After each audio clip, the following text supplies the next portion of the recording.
ఈరోజు మనం మాట్లాడుకోపోయే ఒక టాపిక్ మనందరికీ తెలిసిందే. సో ఈ మధ్యన ఒక 10-15 రోజుల నుంచి సోషల్ మీడియాలో విపరీతంగా ఇవే రీల్స్, ఇవే న్యూస్లు, ఇవే టాపిక్స్ మనం వింటూ ఉన్నాం. బ్యాక్గ్రౌండ్ ఒక్కసారి ఫోకస్ చేసుకోండి. సో ఒక పక్కన డ్రమ్ము, ఇంకొక పక్కన కుక్కర్, ఇంకొక పక్కన హార్పిక్, ఇప్పుడు ఫైనల్గా మిక్సీ వచ్చింది. సో ఏదేమైనా సరే ఇంట్లో ఉన్న సామాన్లని ఈ విధంగా వాడొచ్చా అనేది ఈ ఐటమ్స్ని చూసి ఇప్పుడు వాడుతున్న విధానం తెలుస్తుంటే అందరికీ షాకింగ్గా ఉంది. నిజంగా డ్రమ్లో మనం ఏం చేస్తాము, వాటర్ పట్టుకుంటాము ఎక్సెస్ వాటర్ కోసం. సో ఆ డ్రమ్ను అలా వాడతాము. లేదంటే ఏదైనా పాత సామాన్లు ఉంటే అందులో పడేసి పక్కన పెట్టేస్తాం. సో డ్రమ్ముని కానీ వేరే విధంగా వాడారు ఒక ఆవిడ. అండ్ కుక్కర్ని ఏ విధంగా వాడతాము, రైస్ పెట్టుకుంటాము, పప్పు ఉడకబెట్టుకుంటాము, కర్రీస్ చేసుకుంటాము. కానీ అది ఇంకొక రకంగా కూడా వాడొచ్చని నిరూపించింది ఇంకొక ఆవిడ. అండ్ అలాగే హార్పిక్, యాక్చువల్గా బాత్రూంలో మురికి ఉన్న, టైల్స్కి మురికి ఉన్న, విపరీతమైన స్ట్రెయిన్స్ ఉన్న దాన్ని యూజ్ చేసి క్లీన్ చేస్తాం. కానీ ఆవిడ క్లీన్ చేసిన పద్ధతి చూస్తే నివ్వెరపోతారు మీరు. అండ్ మిక్సీలో సాధారణంగా చట్నీలు చేసుకుంటాము, పప్పులు మిక్సీ చేసుకుంటాము, జ్యూసెస్ చేసుకుంటాము, కారప్పొడి చేసుకుంటాం. కానీ మిక్సీని ఈ విధంగా కూడా వాడొచ్చా అని రీసెంట్గా నిరూపించింది ఇంకొక ఆవిడ. అసలు భార్యలకు ఏమైందిరా బాబు అని తలలు బాదుకుంటున్నారు భర్తలు. నిజంగానే భార్యలు ఈ విధంగా చేస్తున్నారా, వాళ్ళు సైకో మెంటాలిటీయా, అందరూ ఈ విధంగానే ఆలోచిస్తారా? పెళ్ళంటేనే భయపడుతున్నారు భర్తలు ఇప్పుడు భార్యలు చేస్తున్న పనులకి.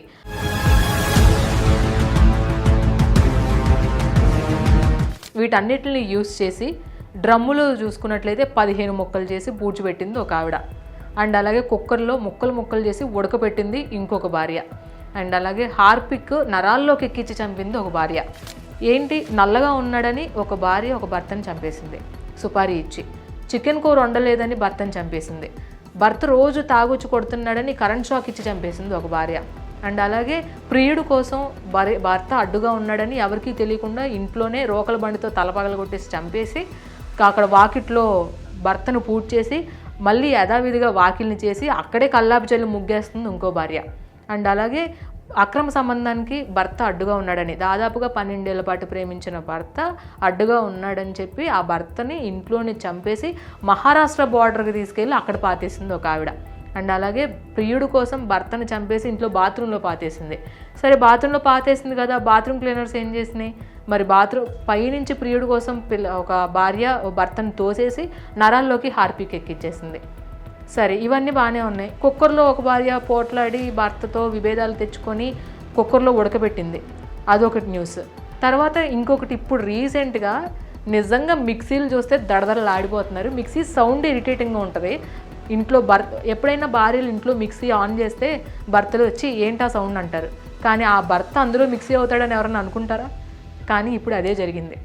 ఒక భార్య ప్రియుడు కోసం అక్రమ సంబంధంగా అడ్డుగా ఉన్నాడని చెప్పి, అది కూడా ఆ భార్య 12 నుంచి 13 సంవత్సరాలు ఆ భర్తని లవ్ మ్యారేజ్ చేసుకున్న భర్తని ఇంకొకరితో ప్రేమ ఆయన నడిపించి అతనితో వెళ్ళిపోవడానికి ఈ భర్తని చంపేసి ఆ భార్య మిక్సీలో వేసి అతని మాంసాన్ని అంతా చట్నీ చేసి డ్రైనేజ్లో కలిపేసింది. మిగిలిన పార్ట్స్ని అక్కడొక పార్ట్ తెలియకుండా కవర్ చేసేసింది.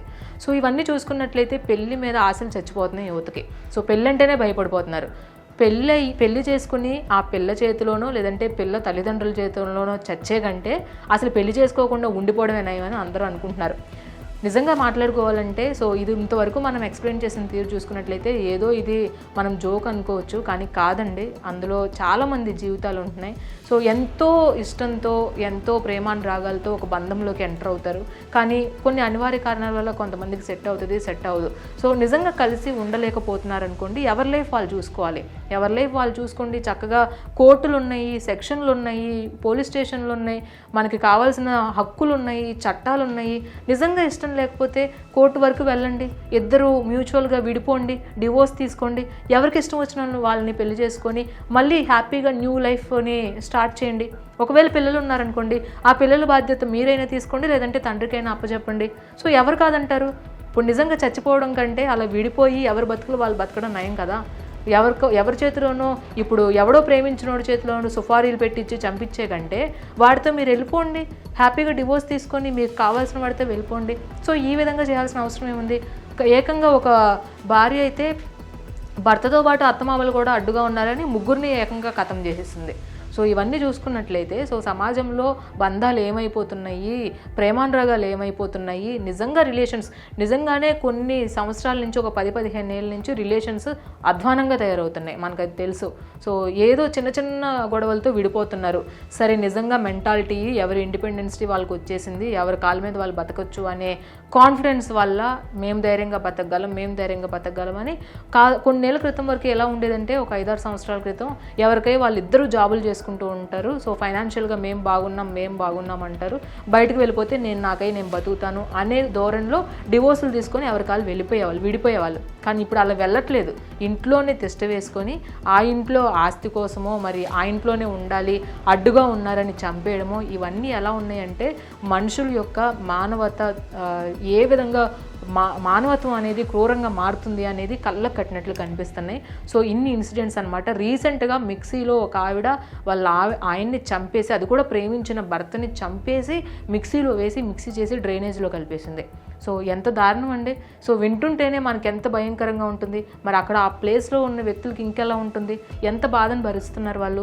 మానసికంగా బాధను అనుభవిస్తారు, శారీరకంగా బాధను అనుభవించి చనిపోతున్నారు. సో అంత ఇబ్బంది పెట్టి క్షోభ పెట్టే కంటే ఈజీ కదా. ఇప్పుడు మీరు ఏమైనా ఇప్పుడు పెళ్ళయ్యి పిల్లలు ఉంటున్నారు మీకు. సో కొన్ని మీరు ఆ భర్తను ఏమన్నా చంపేసినప్పుడు ఆ పిల్లల్ని ఏమన్నా దగ్గరుండి చూసుకుంటున్నారా, లేదంటే కోరుకున్న వాడితోనే దగ్గరుండి అతనితో పెళ్లి చేసుకొని పిల్లల్ని మీరు హ్యాపీగా ఉంటున్నారా భర్త చనిపోయిన తర్వాత? లేదే. మీరు జైలుకి వెళ్తున్నారు, పిల్లలు రోడ్డున పడుతున్నారు, ఆ ప్రియుడు సంగతి ప్రియుడు ఇలా. సో ఇవన్నీ ఇలాంటి సిచ్యువేషన్స్, ఇల్లీగల్ రిలేషన్స్ను పెట్టుకొని కుటుంబ సభ్యుల్ని, భర్తల్ని, తల్లిదండ్రుల్ని, అత్తమామల్ని, అడ్డంగా వచ్చిన పిల్లలను కూడా చంపేయడానికి అస్సలు ఆలోచించట్లేదు. ఇంత బతికే కంటే చచ్చిపోవడం నయం. సో ఎలాగో జైల్లోకి వెళ్తే ఆమెనే చేస్తారు. ఒక ఆవిడైతే ఏకంగా ప్రియుడికి ఆల్రెడీ మ్యారేజ్ చేసేసుకొని సో ప్రీ వెడ్డింగ్ షూట్కి కొన్ని కోట్లు ఖర్చు పెట్టి అక్కడికి తీసుకువెళ్తే కొండపై నుంచేసి తోసి చంపేసింది. సో ఆ భాగోతం ఇంకా అలాగే ఉంది. సో ఇవన్నీ బయటపడుతుంటే రిలేషన్షిప్స్ పైన సో అందరికీ కూడా నమ్మకం కోల్పోతుందని చెప్పుకోవాలి. 1 కాదు 2 కాదు, దాదాపుగా 10-15 రోజుల నుంచి ఈ న్యూస్లు అయితే మనకు కనిపించే 10-15 న్యూస్లు మనకు వస్తున్నాయి. సో కనిపించకుండా వినిపించకుండా ఇంకా ఎన్ని ఉన్నాయో దానికి లెక్కే లేదు. ఆడపిల్ల బయట కనిపిస్తే రేప్ చేసి చంపేస్తారు అండ్ అలాగే మృగాల్లాగా తయారవుతున్నారు. ఇదంతా ఉంది, ఓకే. ఆడవాళ్ళకి భద్రత లేదు అనేది ఎంత మనం నమ్ముతున్నామో మగవాళ్ళకు కూడా భద్రత లేదు అనేది ఇప్పుడు కనిపిస్తున్న సిచ్యువేషన్.